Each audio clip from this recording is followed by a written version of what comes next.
this is my third time watching this season one premiere.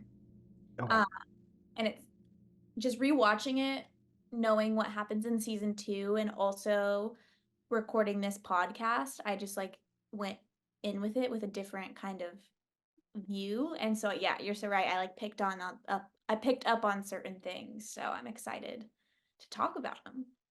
Yeah, me too. Well, today we're going back to where it all began and discussing the series premiere of Invincible. It's about time. Let's kick off this week's show by just jumping into our overall thoughts on the premiere. So, Bree, I'll start with you. What was it like to revisit the show from the very beginning? Yeah, just kind of taking it back to what I just said. It was really interesting. I think again, knowing what happens in season two is just like it all comes together in the end. Like it really, really does. And just like even if they didn't mean to write certain lines of dialogue, it's like certain lines of dialogue do stand out to me now, even if it's Mhm. just like side characters having conversations or like a certain look that a character gives. It's really interesting. But again, like the season one premiere is just nothing like I've ever seen before. Yeah. So I'm really excited to like discuss it and break it down with you because it's just a really, really incredible episode of television. So, So I think we might have touched on this in episode 0 in terms of like how we kind of got into the show. But what was it like for you watching this episode for the very first time? yeah, I feel so long ago. It was during COVID. It Yeah, I was spring of think 2021. 21, I think maybe. Yeah. So 3 years ago. Oh my God. Yeah, like right around this time, 3 years ago. Yeah, That's I think so. anyways. Um, Watching it for the first time, I definitely was intrigued because my boyfriend Jordan really, really talked this show up. And like it took a lot of convincing for me to watch it. So I had high expectations. And I think at first when I was watching it, I was like, okay, like this is really cool. I love the voice cast. I love superheroes. Like this is a good episode of television.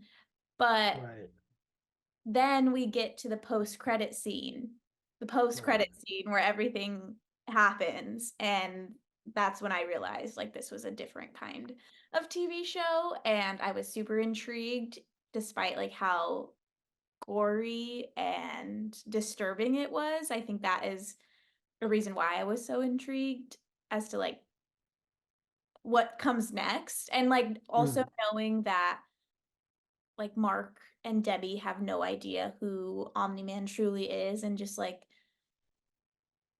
figuring out like where that's gonna go. So yeah, watching it for the very first time I think was probably like a roller coaster ride, but it was a good one. And I think immediately we watched the second episode. I couldn't just stop after watching it. Yeah. Yeah, what was your very first experience like? It was very similar because I wasn't familiar with the comics at all, and I had seen the trailer. Mhm. And it looked cool. I knew Stephen Yeun was attached and J.K. Simmons was attached, and so that on its own was pretty enticing. Um, but I just remember thinking like, yeah, this is solid. Like this is pretty fun.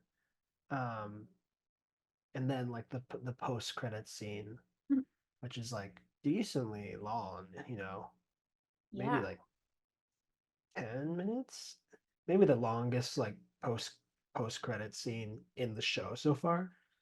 And as soon as that I saw that play out, uh, I was definitely just way more into it.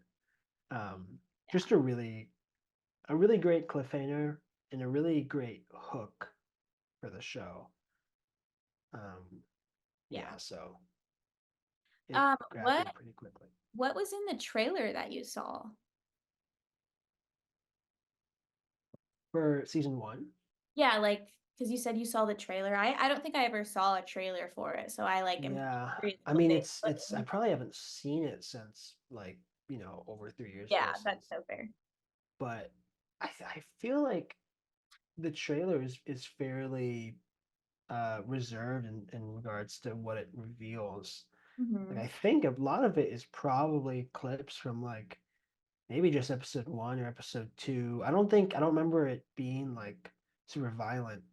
Yeah. Um, and I could just be speaking out of my ass right now. Like I would now I want to go rewatch and see how much they do show. But I imagine they do purposely not show that much, Mhm. um, but just enough to like intrigue the audience. But I think that's like the fun of starting the show is if you haven't read the comics is not knowing where it's about to go. Yeah, and speaking of the comics, I bought Jordan Volume 1 for Christmas this past Christmas, Huh?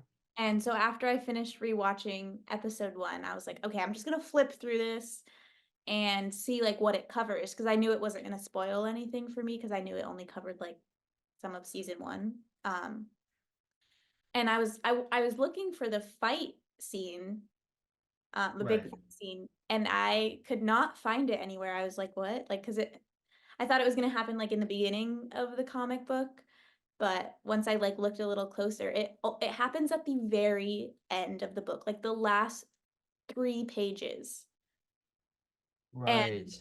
it's literally just, like, 1 whole page, and it's the Guardians of the Globe being like, "Who called us here?"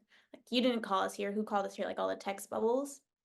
And Mhm. the next one is just all of their deaths, and then and I think the next panel is, like, Immortal being like, "Why did you do this?" Or, like, "I always hated you," and then Yeah. it's Omni-Man being like, "The feeling's mutual," and that's it. That's all that the fight scene is in the comic book, so it's really, really interesting how that translated to Yeah.